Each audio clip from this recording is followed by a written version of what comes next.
The passion of Vitale Brahmani, Italian mountain climber, whose companions died of exposure and poor footwear, his passion to search for footwear quality is alive today at Vibram's sole licensee in the United States, Quabaug Corporation. Daily, engineers manipulate mold designs and create repeatable production cycles, searching for the perfect sole. Using sophisticated computer programming, we stretch the boundaries of polymer and other technologies in rubber compounding, seeking new applications. We custom mix and test existing and breakthrough products. The variables, weight, color, strength, ingredients, fillers, oils, heating and curing cycles are tested, retested, modified, run again, to find a precise recipe that assures a consistent quality product, manufactured with speed and precision and meeting the end user expectations.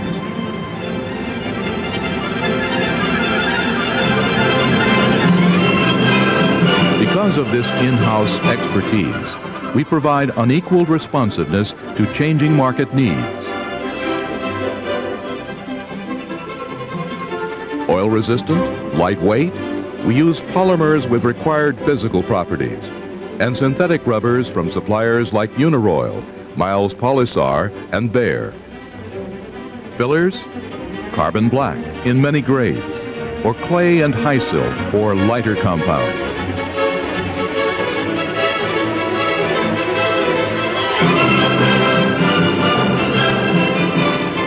This traveling digital scale helps us add the exact weight of each dry chemical and compound to match a computer-generated recipe. And for further product consistency, a computer-controlled Banbury mixing cycle. Process oils are automatically added to complete the mix. Kneading and heating weaves the strands of chemical atoms of the ingredients into a tough, strong, pliable material.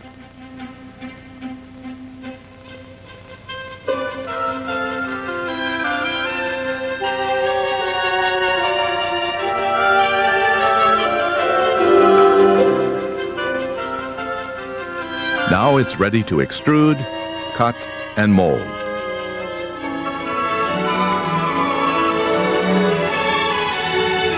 Samples from each batch are sent back to the lab for stringent quality checks. Some compounds are engineered to be hard, tough lug soles.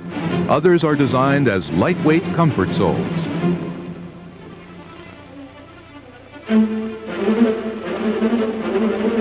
Taken from storage, slabs of approved material are remilled and passed through an extruder, creating biscuits of expanded compounds.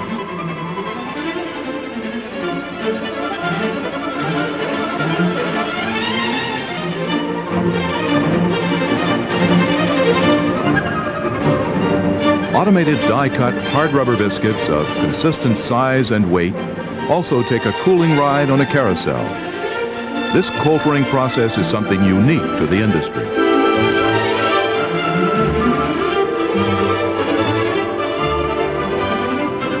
Each expanded compound requires a precise mold design that allows predetermined shrinkage. These soles burst from their molds upon release. Once again cooled and cured to assure chemical stability, both types of soles are ready for the final trim.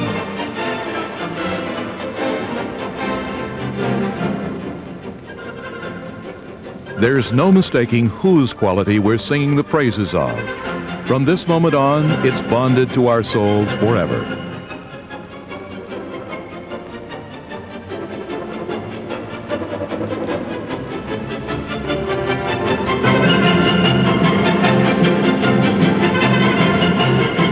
There is artistry in the performance of these soles as they are trimmed to size.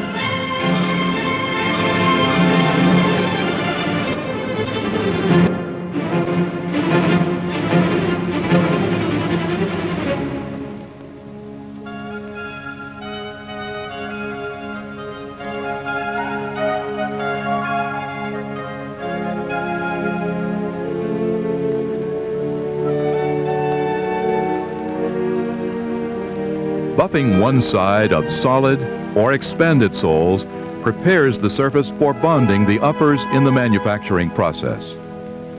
Fortissimo.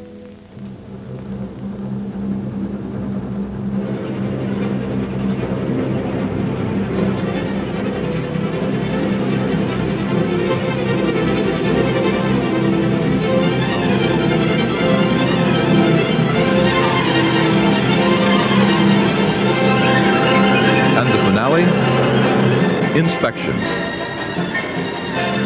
packing,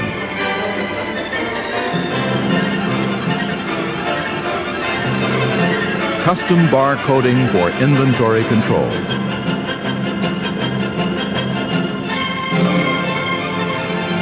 Our soles are on their way to the feet of customers who also sing their praise.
As I've become more and more familiar with the 5 Mile River over the years, the more I've come to realize its value. Also, the more I've learned about the environment and the ways we have damaged it, especially our rivers, the more I'm convinced how lucky we are to have an area like the 5 Mile nearby. Because much of the river is difficult to canoe and relatively inaccessible, many people, including those who live within the watershed, are not terribly familiar with the river. Most people are familiar with the swimming hole on Kitteridge Road, and most fishermen don't venture very far from the few bridge crossings. Hopefully, this film will show that there is much more to the 5 Mile River than many people realize, that it is a major asset to our community, and that it is worth protecting. To understand why the river exists as it does today, we must go back in time roughly 20,000 years to the last ice age. During this extended period, when temperatures were much colder than we are experiencing in our time, snow gradually accumulated over the years. As the depth of the snow increased, so did the pressure on the bottom layers, compacting and crystallizing the snow into dense ice. Eventually, this huge dome of ice in Canada grew to be miles thick. The extreme pressures exerted by this enormous weight actually forced the ice to flow outward and eventually override and cover Massachusetts with a sheet of ice up to a mile deep. This is a valley glacier which exists today in Alaska, slowly flowing out of the mountains into the sea. In a sense, a river of ice. Imagine the power being brought to bear on the land underneath. The continental glacier of the last ice age was even more powerful, grinding away at mountaintops, scouring valleys, scraping away soil and vegetation, and carrying vast quantities of rock, sand, and sediments south with the ice.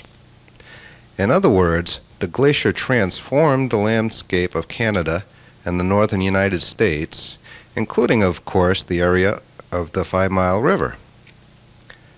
Today, the shape of the land, and especially the paths and features of our rivers, are due substantially to the last ice age. Eventually, the climate warmed to the point where the glacier stopped advancing. In the northeast, this event resulted in the formation of much of Cape Cod, Nantucket, and Long Island. As the climate warmed further, the glacier began to retreat, exposing the land it had so drastically transformed. Additionally, the incredible volume of material it had been carrying within the ice was either dropped or carried away by the vast torrents of meltwater flowing off the retreating glacier. These meltwaters flowed down into the valleys, and as they slowed, the sediments they carried were deposited on the land, further transforming the landscape. The 5 Mile River Valley was no exception and was indeed greatly changed by the glacier. A large glacial lake was formed extending from south of Quakenquasset or South Pond in Sturbridge and extended north well beyond Lake Lashaway, east into Spencer, and west perhaps as far as North Warren. Huge amounts of sand and gravel were deposited in the river valley by the meltwaters, especially between Brooks Pond and Lake Lashaway. The finer sands, silts, and clays were carried farther down the valley, eventually settling onto the lake bottom. Today, the 5 Mile is what is termed a misfit river. In other words, the size of the valley tells us that in pre-glacial times, the river must have been much larger. It is theorized that the 5 Mile was part of a larger river that flowed all the way from southern New Hampshire south to the ocean. As the glacier receded, it periodically stalled and piled up sediments in that location, as shown by the dark green lines or hills on the diagram. This apparently happened south of Quabaug or South Pond. This formation initially acted as a dam to help create the glacial lake. When the lake eventually drained, the river found a new course, not to the south as before, but to the west, forming what today is the Quabaug River. A similar occurrence took place just above the beginning of the 5 Mile River in Rutland around Route 122. This formation prevented, as it does to this day, the waters flowing down from the north from reaching the 5 Mile, instead forcing them west into the Ware River, which is why the 5 Mile is today much smaller than in pre-glacial times.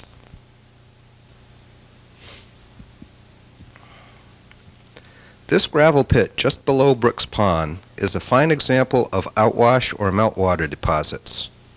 Because these are water-deposited formations, the size of the sediments are fairly uniform, determined by the carrying capacity of the meltwater. Large boulders generally stayed where the ice dropped them, while the fine silts and clays were carried downstream. Much of the lower valley is underlain by similar glacial deposits, in some places well over 100 feet deep. This formation, just west of the swimming hole on Ketteridge Road, is a remnant of the delta formed when the meltwaters reached the shore of the glacial lake. As the river approached and entered the lake, water velocity, and therefore its capacity to carry sediment, decreased. This resulted in the depositional delta formation. Notice the layers of fine sands which are sloping downward to the south. Each of these layers represents a day in the formation of the delta. The layering was formed by the increased daytime melting versus the decreased flow due to the cooler nights. While it would be quite unusual for a non-glacial river to form a delta this quickly, meltwaters coming off the glacier were virtually choked with sediment. Plus, the sheer volume of meltwater from the glacier was many times greater than the 5 Mile River of today.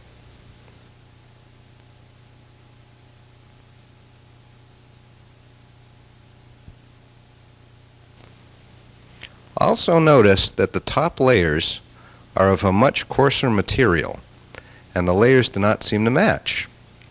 This is a condition often found in glacial deltas.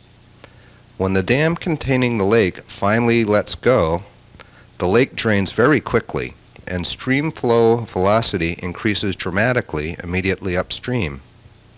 This erodes or downcuts into the delta, and coarser deposits from upstream are deposited on top of the delta.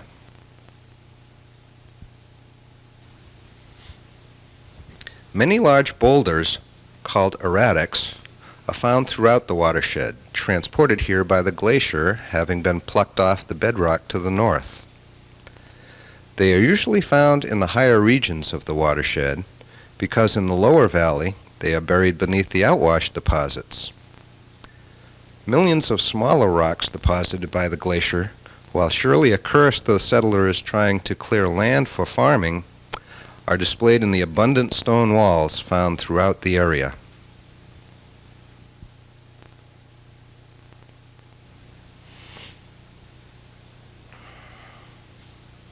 From the time of the earliest European settlers, New England's rivers were a focal point for survival and then for prosperity.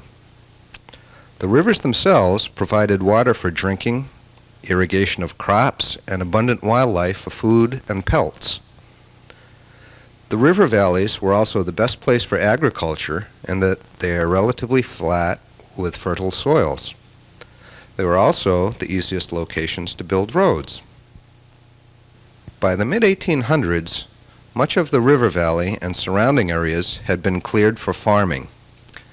This turn-of-the-century photograph of the southwestern shore of Lake Lashaway is representative of what much of the river valley looked like back then. This is the same area today. The gradual decline of agriculture in New England has led to the reforestation of a large portion of previously cleared land. This explains why there are so many stone walls in the forested sections of the valley today. While much of our area remained rural, our tiny river was impacted by and contributed to the birth of the industrial age. Our rivers were the source of power for our early mills and factories. Several small mills operated on the water power provided by the 5 Mile, and both Brooks Pond and Lake Lashaway, shown here, were created by dams to increase and control the power of the river for the mills just downstream. In fact, the shoe factory in East Brookfield still relies on Lake Lashaway as a water source for its sprinkler system. This map, made in 1794, shows Quabaug and South Pond at the bottom, but the ancestor of Lake Lashaway in the upper right is a tiny pond, perhaps a few acres, and many times smaller than the 175-acre lake we know today. Even the glacially formed lake, which drained thousands of years ago, has had an effect on development and industry in the area. The sandy deposits created a wonderful source of groundwater. Here, turn-of-the-century workers are digging a town well for East Brookfield on the western shore of Lake Lashaway. Note the layers of porous sand. Drilling records for the new East Brookfield town well, south of Route 9, show in excess of 130 feet of sediments such as these.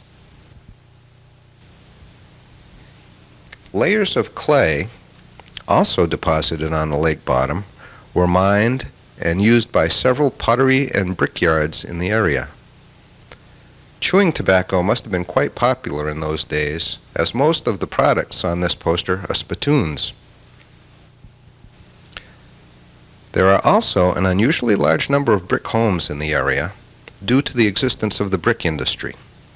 Presumably, most of the old chimneys, fireplaces, and foundations were also made with locally manufactured brick.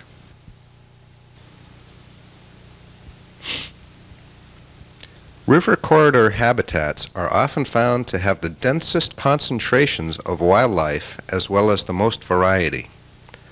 Not only do upland animals come down to the river to drink and feed, we also find a wide variety of creatures whose existence is closely tied to life near, on, or in the river and are not found in upland habitats. We are extremely lucky to have an area such as the 5 Mile River Corridor, which not only provides such diverse habitat, but also is of sufficient size, together with the surrounding forests, to provide a virtually complete ecosystem. Wildlife scientists have lately been stressing the importance of large, diverse, connected habitats, which allow animals to migrate, maintain genetic diversity, and respond to localized changes in the environment.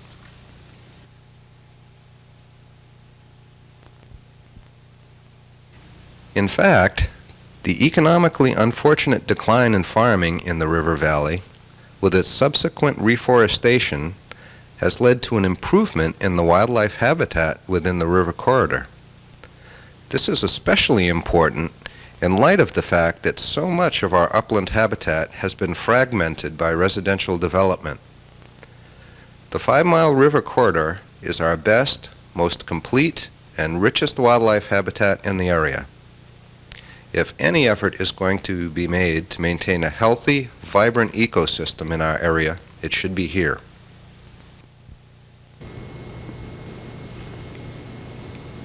While no scientific wildlife survey has been conducted as yet in the valley, the amount and variety of wildlife observed in recent years has been astonishing, and perhaps even increasing as surrounding habitats have become less able to support wildlife populations.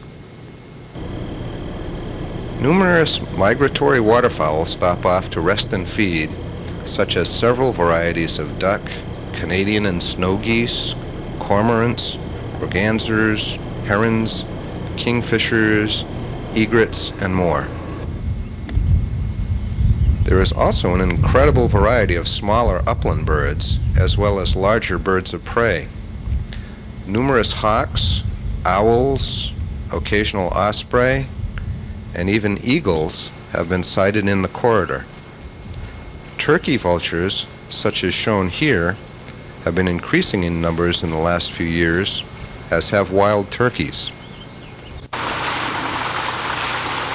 While harder to spot, let alone film, there are also healthy populations in the corridor of mammals such as raccoon, possum, skunk, deer, woodchuck, and others. Coyotes are regularly heard at night, and a moose was spotted in the watershed this summer. Unconfirmed signs of a black bear were rumored to have been found next to the river this summer as well. The river itself supports its own diverse populations. Beaver seem to be quite happy with the condition of the river today. Last summer, there were 2 beaver dams between the swimming hole on Kitteridge Road and Lake Lashaway. This summer, while one seems to be abandoned, 4 new ones were found, as well as one above the swimming hole. Several species of frog, salamander, snake, and turtle also live and thrive in and around the river and its tributary brooks. The river is literally teeming with fish, including minnows, panfish, perch, bass, and native as well as stocked trout. The lower 5 Mile is also an important spawning habitat for fish populations which migrate up from Lake Lashaway, such as pickerel and northern pike. An astronomical variety of insects and plants, both upland and aquatic, help round out and complete the river corridor ecosystem.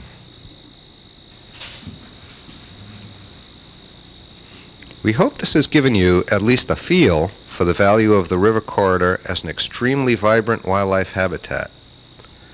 While a river is not completely natural and has been somewhat impacted by man, it is still an uncommonly healthy, valuable, and irreplaceable home to an astounding variety and number of wildlife species. While the 5 Mile River has thus far avoided the severe impacts some of its more urban cousins have suffered, one does not have to look very hard to find the fingerprints of man upon the river. Probably the most obvious are the artificially created Brooks Pond, shown here, and Lake Lashaway, both created to provide water power for mills during the industrial age. While development along the river corridor has been minimal, the ponds in the system, including the naturally created Dean Pond, shown here, have experienced development, first in the form of summer cottages, and in recent decades year-round homes. Development of any type can impact the river and its surrounding environments, and in a number of different ways. Wildlife habitat can be lost, altered, reduced, and fragmented. Perhaps less obvious is the potential effect man can have on water quality, even in a rural watershed such as ours.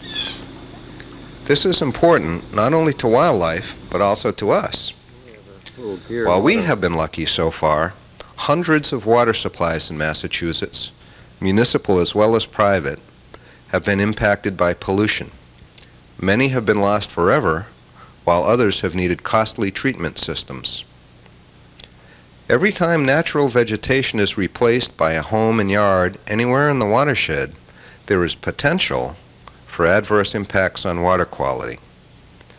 Improperly designed, installed, or poorly maintained septic systems, especially if too close to a stream, lake, or groundwater, can degrade water quality. The construction process itself can impact the river. Heavy rains can wash nutrient-rich topsoil and silt into the river. Even after a lawn is established, intensive use of fertilizers and pesticides can affect water quality. Roads have historically been constructed to quickly and conveniently channel water away.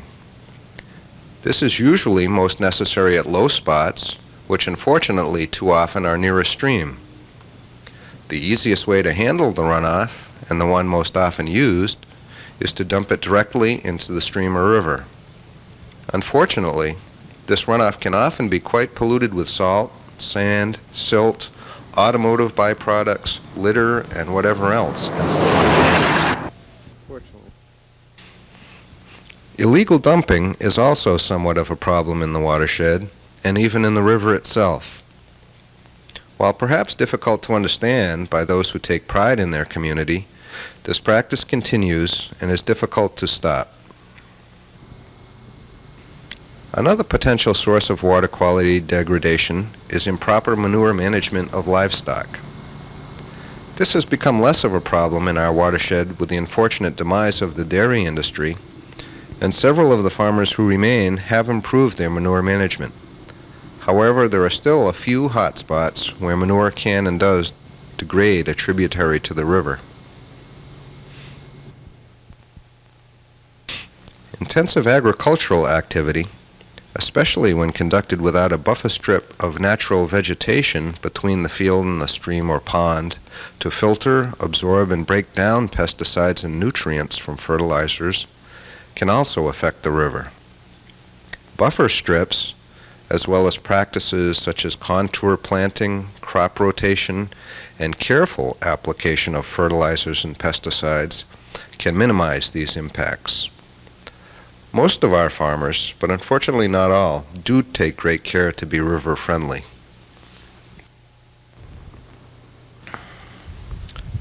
Sand and gravel operations, of which there are several in the lower part of the river corridor, are another potential source of siltation and nutrient-rich runoff into the river, especially when topsoil is just piled up and stored without provisions to prevent erosion and control runoff. Luckily, most operators in the valley have managed their pits fairly well and maintained adequate buffer strips between the river and their excavations. A wonderful example of responsible land management is this inactive gravel operation on Green Road. While it was in operation, a large buffer strip was maintained and detention ponds were created to control runoff. It is presently being restored by regrading and replacing topsoil, even including small ponds and birdhouses to attract and support wildlife. An additional side effect of development is the increased potential for flooding. When we fill low spots and wetlands, we reduce the watershed's storage capacity, which leads to increased runoff. Roads, driveways, roofs, and parking lots create an impervious surface over land that previously absorbed rainfall and snowmelt.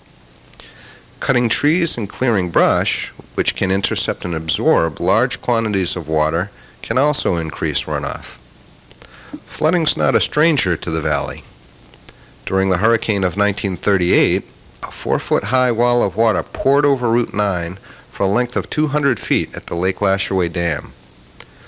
The road and dam were undermined and swept away, taking with it the McLan Hat Company building. In 1955, another hurricane led to flooding, which again threatened the dam. Luckily, sandbagging by hundreds of volunteers saved the day. Since then, an elaborate flood control system has been built just downstream from Burke's Pond. 2 dams, one on each side of the river, and each controlling a separate tributary stream's flow into the 5 Mile, has been constructed by the Soil Conservation Service. This one on the west side of the river is Horse Pond Dam. Flow into the 5 Mile River is restricted by the outlet device at the bottom. When the outlet device reaches maximum discharge capacity, water backs up and is stored behind the dam, reducing the potential for flooding downstream. Side benefits from this project are a lovely pond, wetlands, a large area of river corridor protected from development, wonderful wildlife habitat, and a terrific local spot for hiking and observing nature. The osprey shown earlier was filmed here.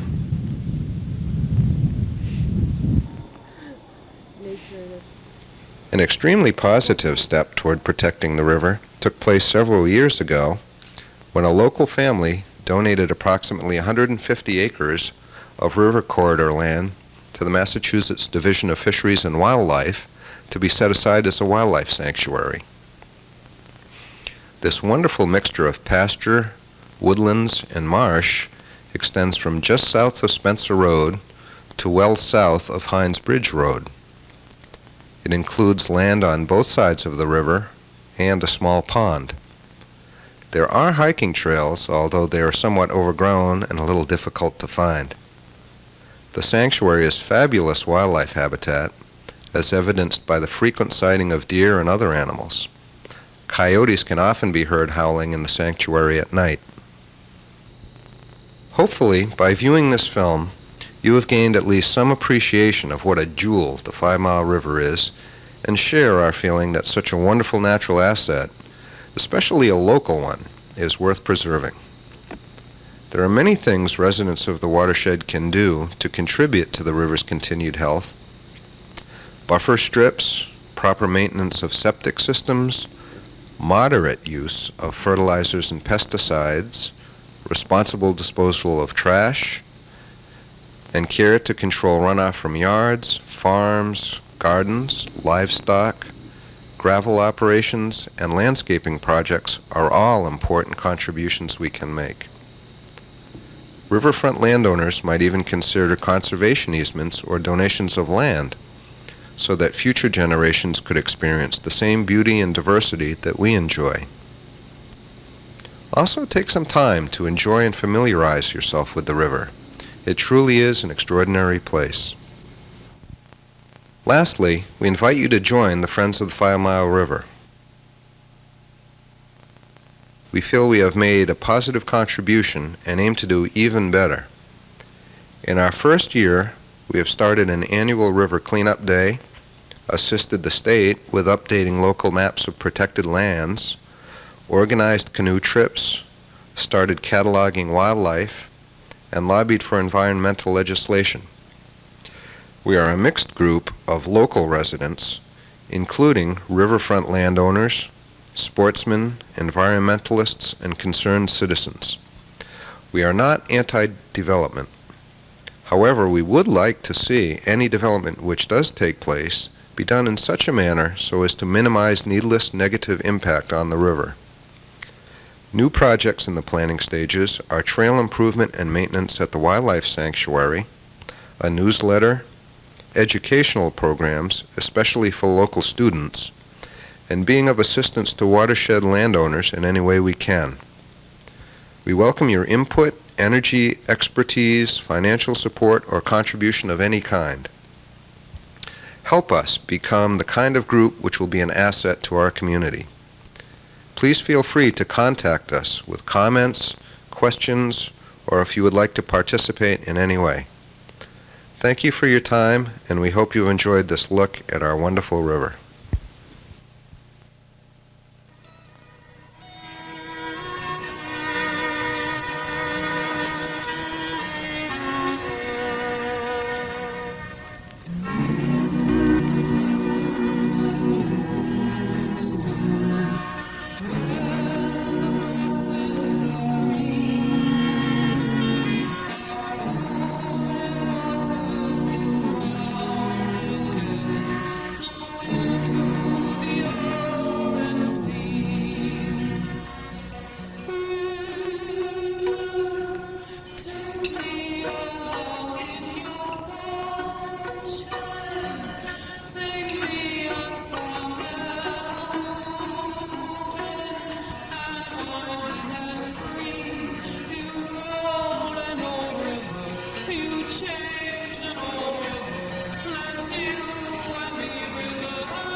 Every fire and rescue team member knows thin ice is a trap.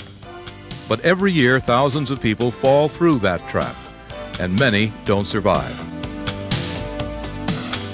It's not for lack of trying, but time is the enemy. Loss of body heat, unconsciousness, and drowning are measured in a few precious minutes. The longer it takes to reach them, the more likely a tragic ending. Now, there's a rugged, portable piece of equipment available to every community so that you can rescue alive. I invented this equipment for fire and rescue people because, frankly, rescue attempts still use ropes, ladders, or even tree branches to get to the victim if they can hang on. Sometimes you don't even have time to get into a rubber suit, or you have to push a surfboard or boat across thin ice. In other words, there's an unbelievable lack of specialized equipment for rescue over thin ice and into freezing waters. Please watch this brief training or demonstration tape of our final prototype and see for yourself how you can get to the victim and bring them to shore safely in seconds.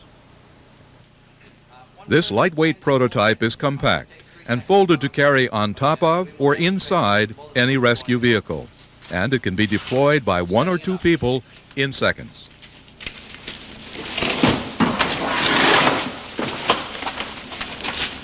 You're ready to run or walk to shore with it. When you get it down on the ice, you can walk or run to the victim's location.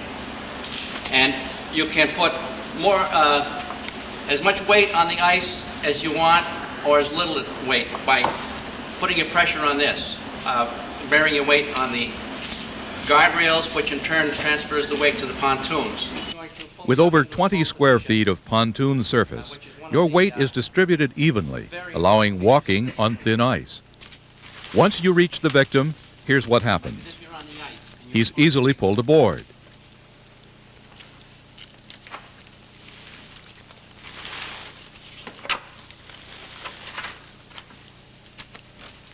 A Velcro strap secures him to the unit.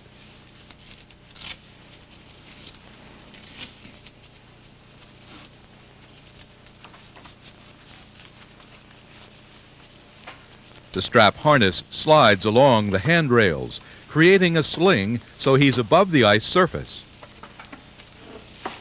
By leveraging the victim aboard, like this, you never have to lift his full weight.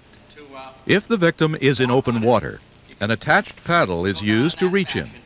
If the ice becomes too thin to walk on, and the alternate way of doing it is to thrust your body in this manner. And on ice, you make a lot of progress compared to what you would here, because of course you have that slippery surface. And what about the tether line? All you would do is, once the unit is deployed in this fashion, you could even wait till you get to shore. Just a matter of taking this, hooking it around, and you're off.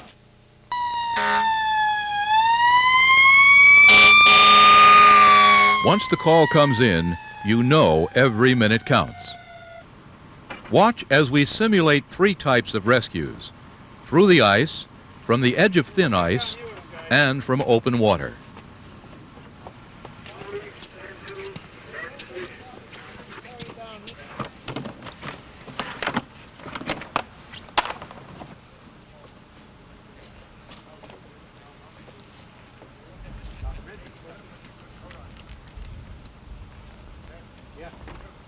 Help!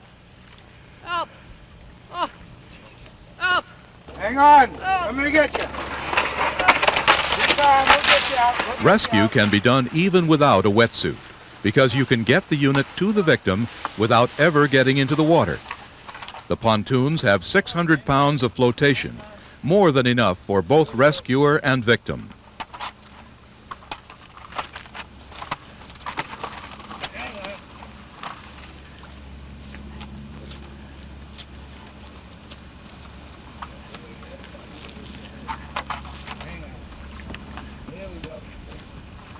Pull you right out.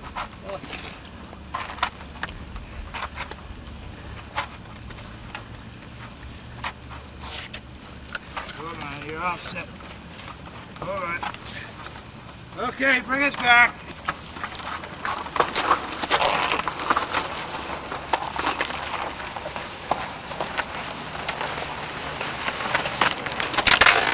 Fine.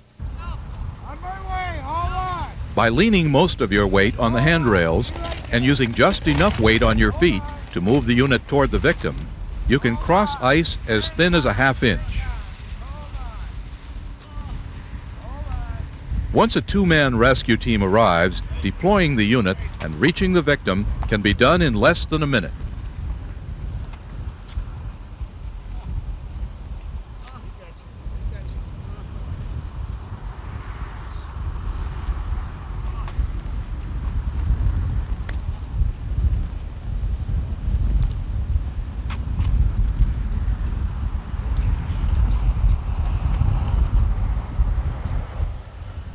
By moving to the rear of the rescue unit, the other end is tilted up, making it easy to pull up and over the ice's edge. All set, bring us in. You got it.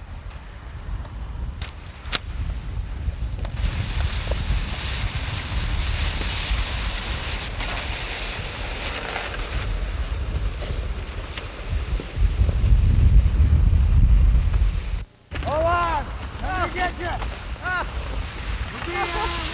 And finally, we show how the unit can be used in open water, away from the ice. Everything about this unit has been designed for a fast, safe rescue for the victim and for the rescuer. No more laying down or crawling on ice. You walk standing. You paddle standing.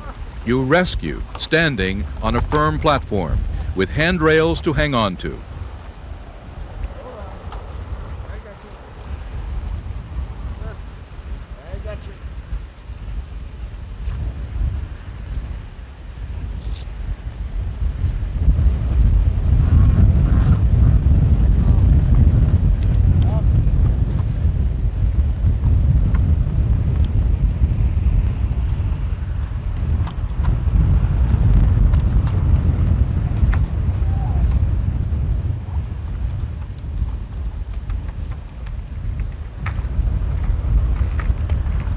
Okay, all set. Bring us in.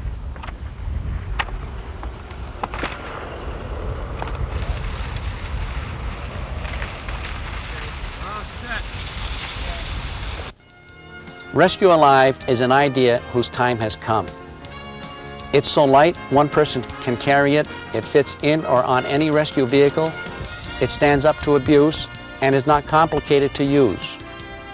It unfolds, is ready to go in seconds, and you're on your way to the victim. Using the Velcro strap sling makes it easy to pull the victim aboard and secure him. And a tether line pulls you to shore, again, in seconds. I feel that with a proper rescue unit like this, tragedy can be averted sometime in your future. I urge you to join with other rescue and fire units and add Rescue Alive to your emergency equipment. Remember, thin ice is not the danger. The danger is not being prepared.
got the old Glory coming across here. Boat owned by, I believe it's Jeff Lloyd. He's got a beautiful boat. And Jeff Lloyd's coming through, holding the flag. Big hand for Jeffrey. Yo! All right, Jeff Lloyd. It's the Observer now. Up on top is, we got R.J. Lavallee, Becky Baranowski, and Beth Baranowski. Now, when these people come through, let's give a big cheer and a big scream, okay? They really enjoy it. They work real hard. And they look really good up there. I'll tell you, that's not an easy trick to do. They look really, really great. Great job, folks. Go, look at them go.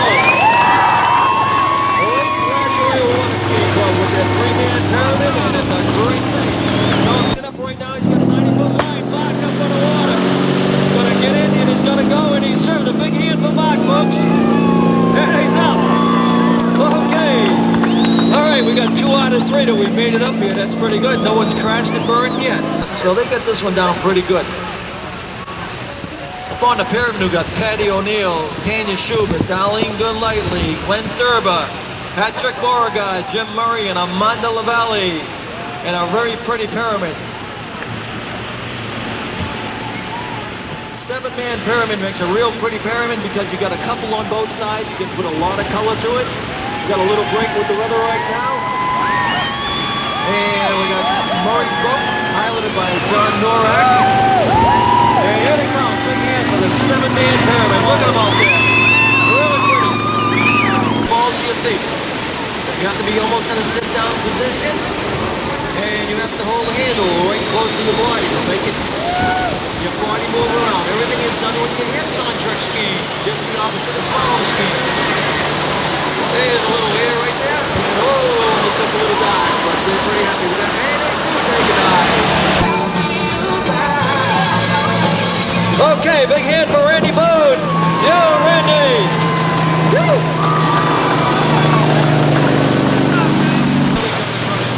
Very, very shortly, and here they are right now. The little Lashaway Ski Club keyboarders. And they're looking real good out there, pulled by a Ski Supreme. Got in the way, and there's little 360 out there. And another 360 on the right side, and a reverse. Second one in, and they look real good, and they're all hanging up and using a Dixie boat. And it's the Uncle Sam routine, and let's see what they're gonna do right here. Gonna do a little crossover. Whoa! And Patrick Beauregard. You all you guys know Pat, he's been around here a long time.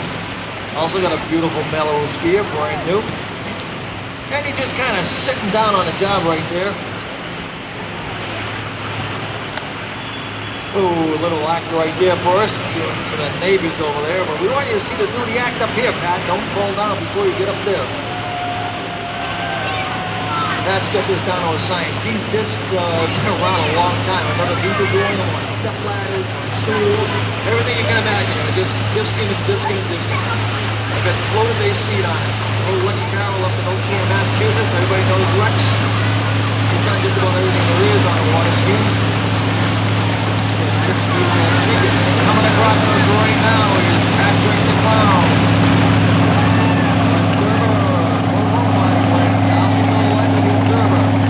Beautiful little knot dig. And there he is up there. I want a big hand for Patrick.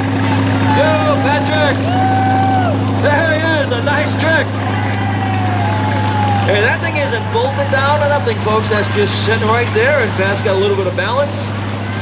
Going real well. Look at him going there. He's only been practicing that for 37 years, and he's finally got it, so he's looking really good. Mike Dombrowski, Mark Glastonbrenner, Randy Bowden, and they're looking pretty good out there. Blake Lashaway, barefooters, big hand. Oh, and we just lost one.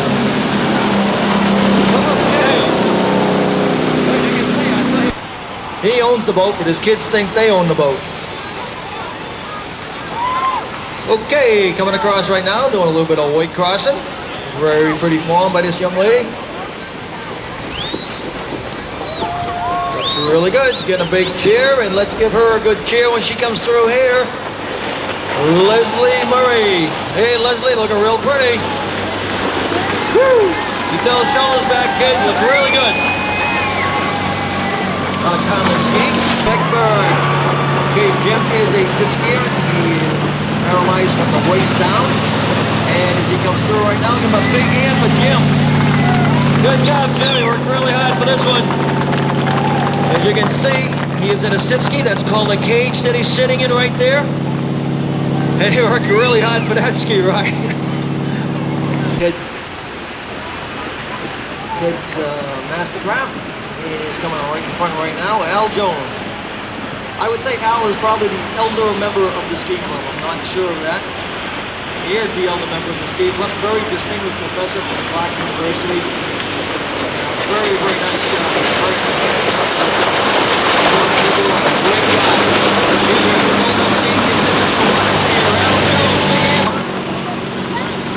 Al skiing real well too. The old geezer. Well, I ain't calling him that. He's too good of a customer. And coming up to the right now, here's Russ. Russ is on a kneeboard right there. He's got a little route from his local people by the Lashaway. Saw Russ doing this the other night. He looked really good too. Kind of looks like Ted Bevilacqua. Ted Bevilacqua is a world champion kneeboarder. He's about the size of this young man, and he is. He's on a composite kneeboard. If you see that kneeboard, look how skinny and thin it is. It's like paper thin. It's made just like a water ski, and a nice trick. And he takes the arm down there. A whole bunch of letters, Shimble pennies, coming across real nice, going around the little marker out that he's got. And coming through right now, got Jeff Lloyd's boat, Malibu skier, and I think they're going to do a 360 opposite. It's a very difficult trick. And we're going to see if they're doing it. Coming straight at us. The boat driver in this act is critical. It's a very, very critical thing for the boat driver. The guy on the left has got to pull extremely hard. The guy on the right is pulling right now. The boat goes into a power turn and they both come around. And do they pull the act out? Beautiful job, guys. Great job. They're pretty happy with themselves. Beautiful job. At the instant that boat is going, he has that engine floored as fast as it will go. For about a split second, the boat is literally going backwards with the G-force. It goes backwards about 3 feet and accelerates forward again. That's what gives them the motion. It's a very, very good job and a very difficult trick.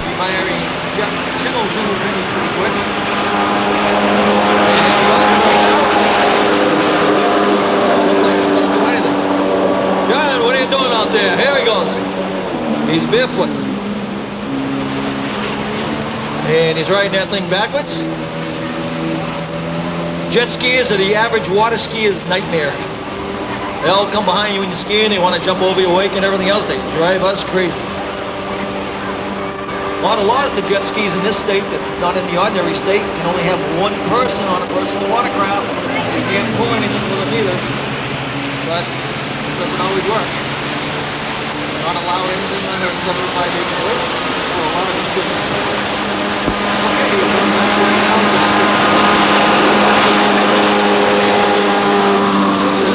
Drop a little spray, and that's not too bad of a spray. Whoa, there it is right there. Oh. Are you okay, John? As they're coming through.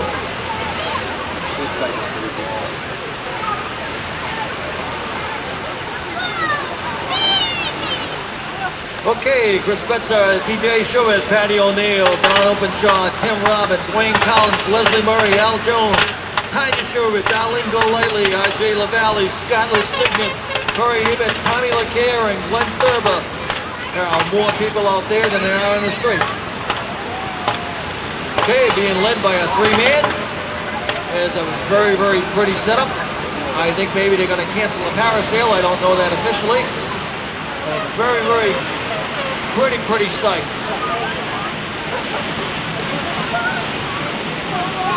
Back to crash stock with the first three skiers here.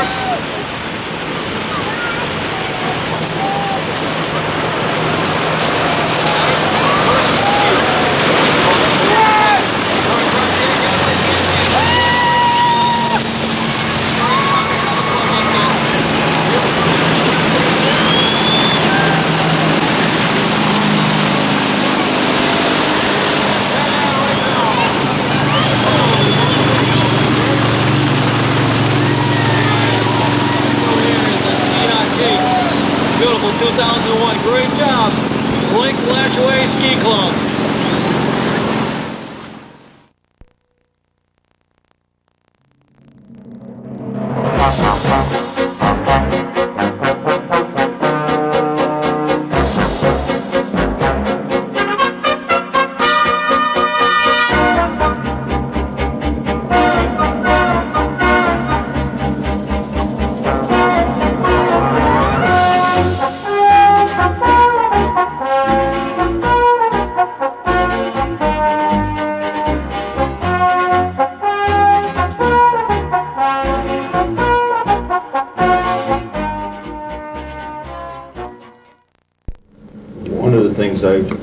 I can do tonight, even though I have a small screen, is maybe show a few transparencies that would kind of bring you up to date and where we are with our thinking, just so you know what I'm talking about when I'm talking about restructuring. Presently at the junior senior high school, we have an 8-period day. One of those periods is a homeroom. So we were basically on a 7-period academic day with a homeroom. Class periods are 45 minutes each, except for the lunch period, which is 48 minutes and has three lunch breaks in it.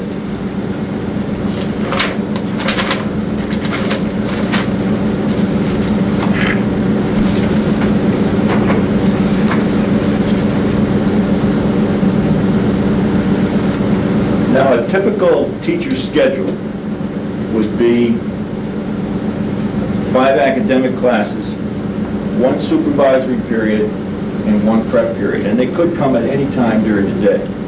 So teachers generally, or usually would teach 5 courses, have a prep period, and have a supervisory period.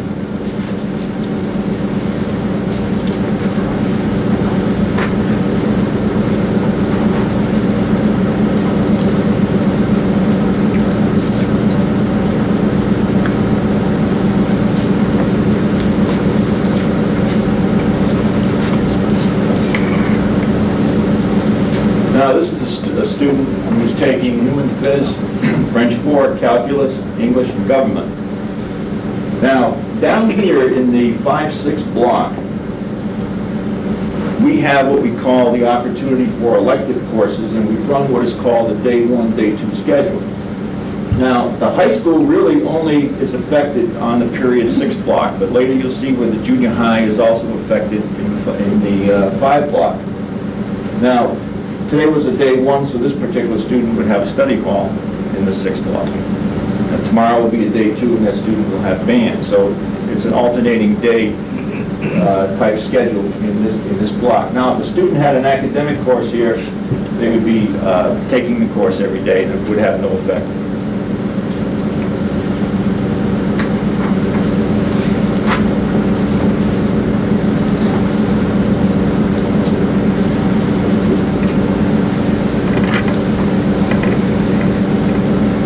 Junior high schedule blends into the high school schedule.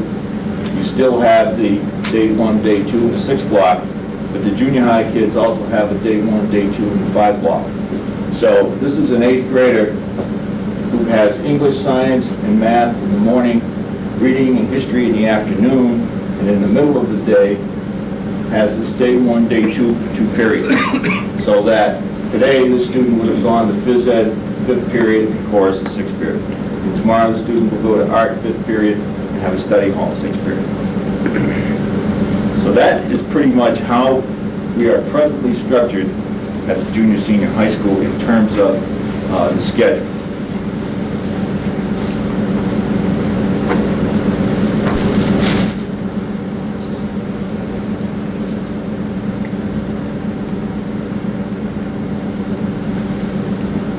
Now, this is just one idea of how a restructured school might look. Now, every school would be different. Every school might have a different approach. This approach is to break up the school year into 2 semesters, first semester and the second semester, and to have basically 4 periods during the day, 3 of which would be 90 minutes, 1 of which would be 45 minutes, and it would be to accommodate activities such as band, chorus, high-interest courses, study halls, class meetings, student council, all those other kinds of things that would take place at the junior senior high school. Now, the red represents a teacher's schedule. For example, in the first semester, this particular teacher would be teaching 3 courses. In the second semester, the teacher would be teaching 2 courses and have a double prep period. First semester, the teacher would have a 45-minute prep period. Second semester, have a supervisory period. So, in terms of the teacher load, you would still have the 5 courses. The difference being that the Concentrated learning would be for 90 minutes, the teacher would be teaching 3, have a reduced number of students each semester to work with, and longer blocks of time.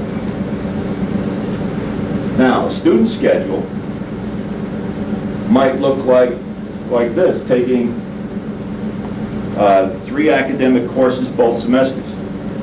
Now, students have to take 25 credits or 5 courses. So in essence, this would be an increase in the amount of academic time that students would have. What it also does is it cuts down the study periods for the day, because the only study period would be in this block right here. Everything else would be direct time of teacher and student in the classroom.